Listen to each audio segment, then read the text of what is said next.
ओम शांति। 9/12/21 की वाणी है। मीठे बच्चे, बाप आए हैं तुम्हें राजयोग सिखलाने। बाप के सिवाय कोई भी देहधारी तुम्हें राजयोग सिखला नहीं सकता। प्रश्न, तीव्र भक्ति करने से कौन सी प्राप्ति होती है, कौन सी नहीं? उत्तर, कोई तीव्र भक्ति करते हैं तो दीदार हो जाता है, बाकी सदगति तो किसी की होती नहीं। वापस कोई भी जाता नहीं। बाप के बिना वापस कोई भी ले नहीं जा सकता।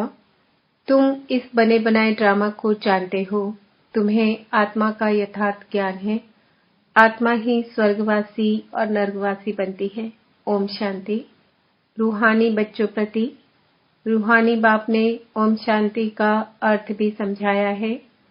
ओम को अहम अर्थात मैं भी कहा जाता है।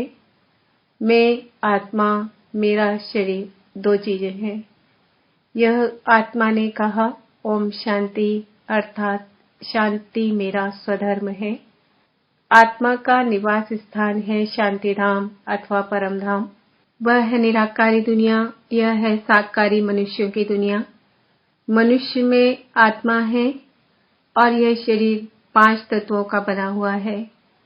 आत्मा अविनाशी है, वह कब मरती नहीं। अब आत्मा का बाप कौन? शरीर का बाप तो हर एक का अलग अलग है, बाकी सभी आत्माओं का बाप एक ही है, परम पिता परमात्मा। उनका असली नाम है शिव। पहले पहले कहते हैं शिव परमात्माय नमः, फिर कहेंगे ब्रह्मा देवताय नमः, विष्णु देवताय नमः। उनको भगवान नहीं कह सकते। सबसे ऊंच है निराकार परमात्मा, फिर है सूक्ष्म देवताएं, यहाँ सभी मनुष्य है। अब प्रश्न उठता है कि आत्मा का रूप क्या है? भारत में शिव की पूजा करते हैं। शिव काशी कहते हैं। वे लोग लिंग बनाते हैं, कोई बड़ा बनाते, कोई छोटा, लेकिन जैसे आत्मा का रूप है वैसे परमात्मा का रूप है। परमात्मा उसको मिलाकर परमात्मा कहते हैं। परमात्मा के लिए कोई कहते वह अखंड ज्योति स्वरूप है, कोई कहते ब्रह्म है। अब बाप समझाते हैं जैसे तुम आत्मा बिंदी हो, वैसे मेरा रूप भी बिंदी है। जब रुद्र पूजा करते हैं तो उसमें लिंग ही बनाते हैं। शिव का बड़ा लिंग, बाकी शालिग्राम छोटे छोटे बनाते हैं। मनुष्यों को न यथार्थ आत्मा का ज्ञान है न परमात्मा का, तो वह मनुष्य बाकी क्या रहा? सब में 5 विकार प्रवेश है। देह अभिमान में आकर एक दो को काटते रहते हैं। यह विकार है ही दुख देने वाले। कोई मर गया तो दुख हुआ, यह भी कांटा लगा। कोई भी मनुष्य को न आत्मा का न परमात्मा का रियलाइजेशन है। सूरत मनुष्य की सीरत विकारी है, इसलिए कहा जाता है रावण संप्रदाय, क्योंकि है ही रावण राज्य। सब कहते भी हैं हमको राम राज्य चाहिए। गीता में भी अक्षर है कौरव संप्रदाय, पांडव संप्रदाय और यादव संप्रदाय। अभी तुम बच्चे राजयोग सीख रहे हो। राजयोग श्री कृष्ण सिखला न सके। वह है सतयुग का प्रिंस, उनकी महिमा है सर्वगुण संपन्न, 16 कला संपूर्ण निर्विकारी। हर एक का कर्तव्य महिमा अलग अलग है। प्रेसिडेंट का कर्तव्य अलग, प्राइम मिनिस्टर का कर्तव्य अलग। अब यह तो ऊंचे से ऊंचा बेहद का बाप है। इनके कर्तव्य को भी मनुष्य ही जानेंगे, जानवर थोड़े ही जानेंगे।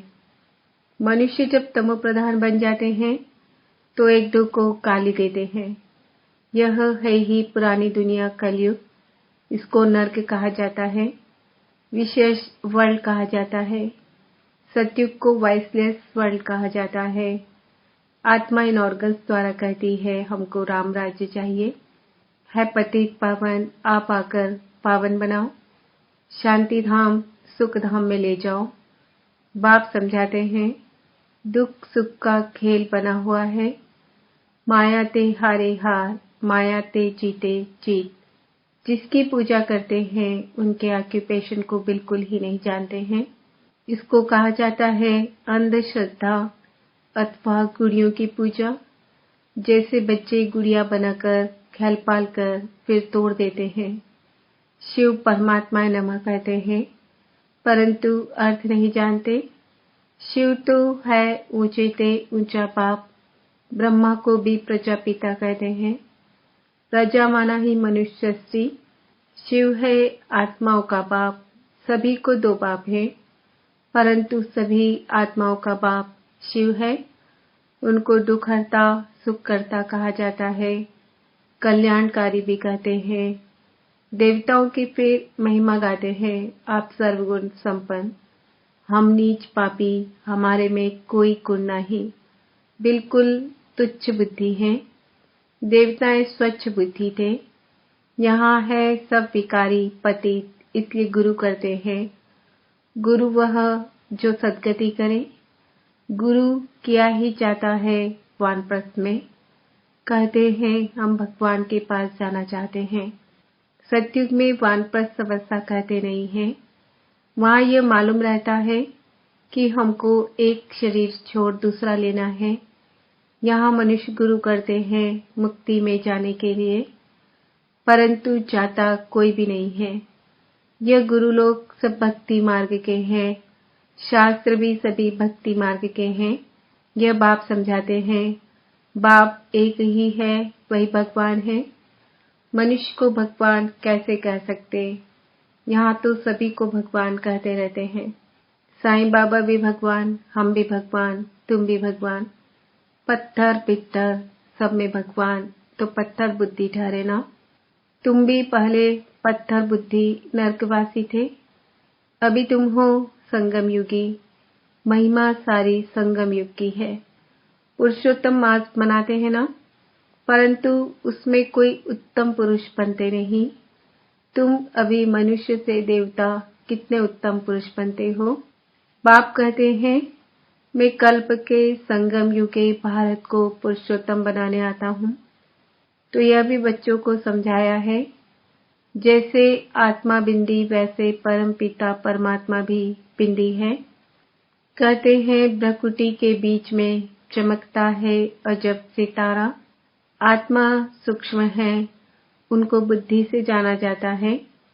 इन आंखों से देखा नहीं जा सकता, दिव्य दृष्टि से देख सकते हैं।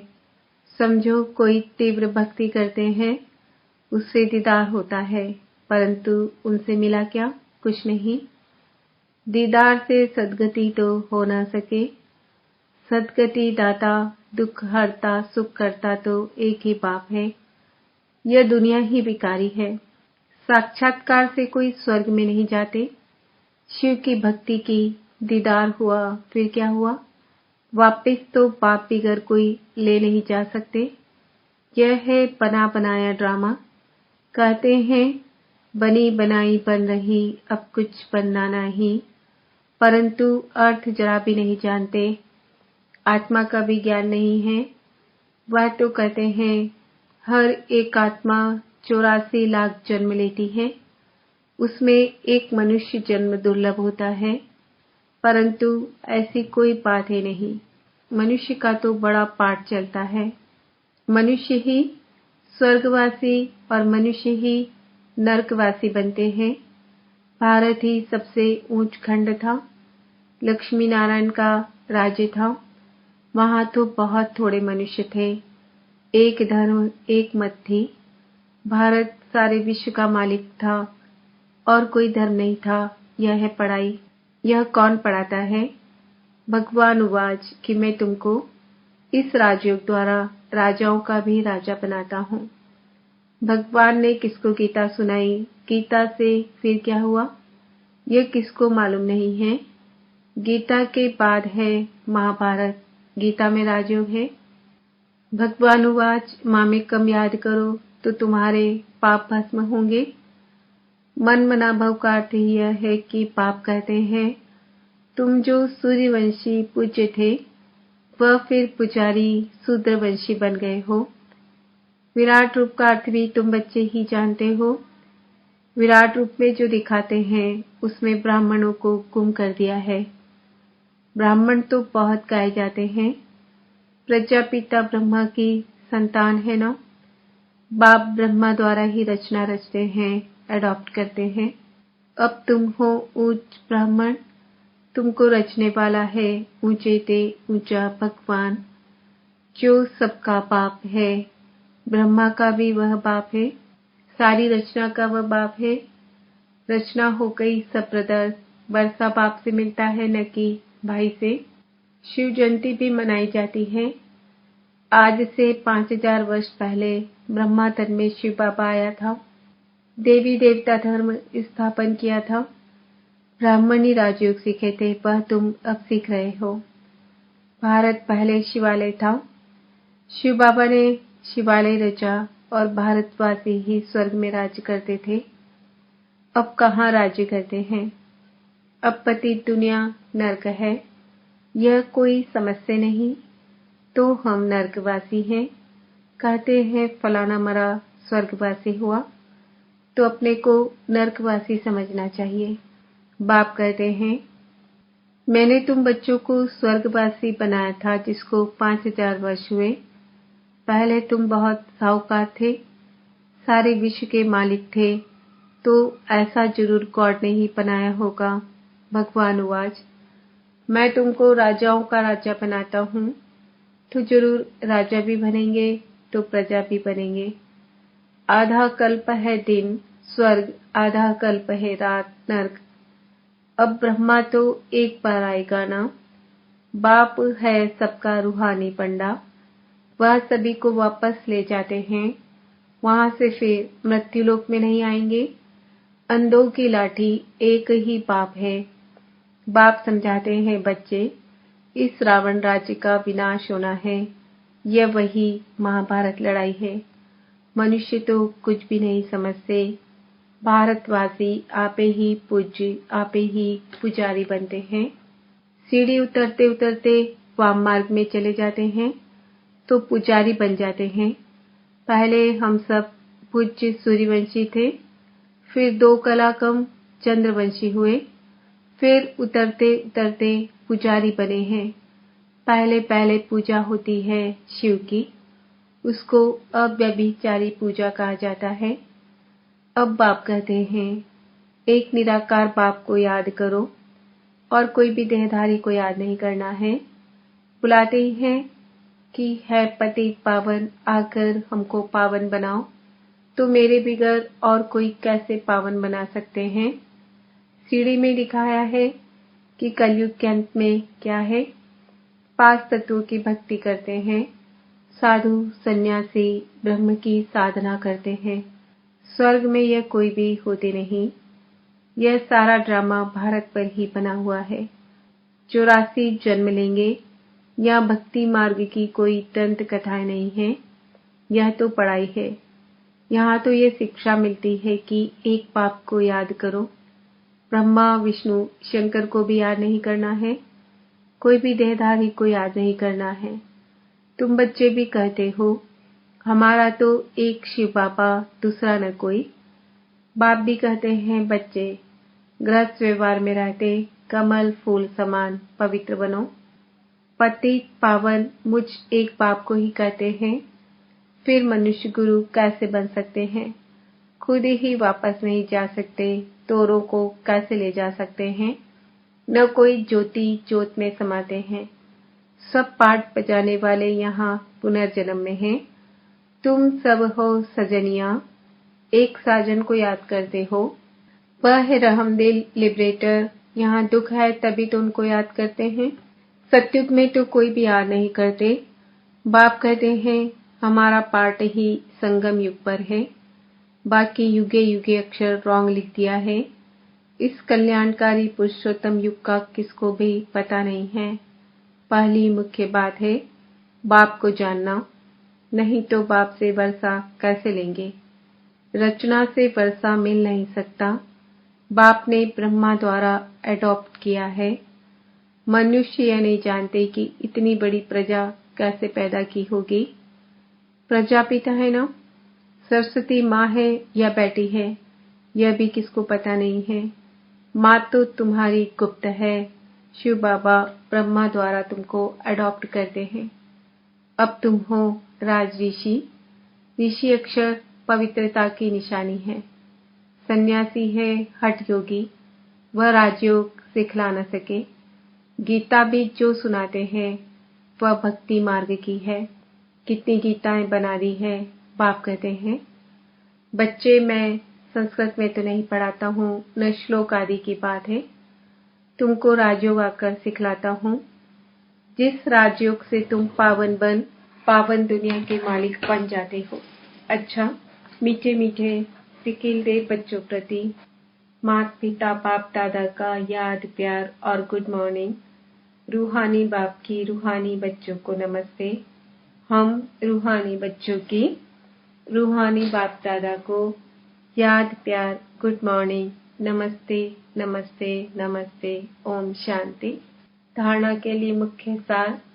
कभी किसी भी देहधारी को याद नहीं करना है। मेरा तो एक शिव पापा, दूसरा न कोई। यह पाठ पक्का करना है। बाप समान रूहानी पंडा बनकर सबको घर का रास्ता बताना है। अंधों की लाची बनना है। वरदान।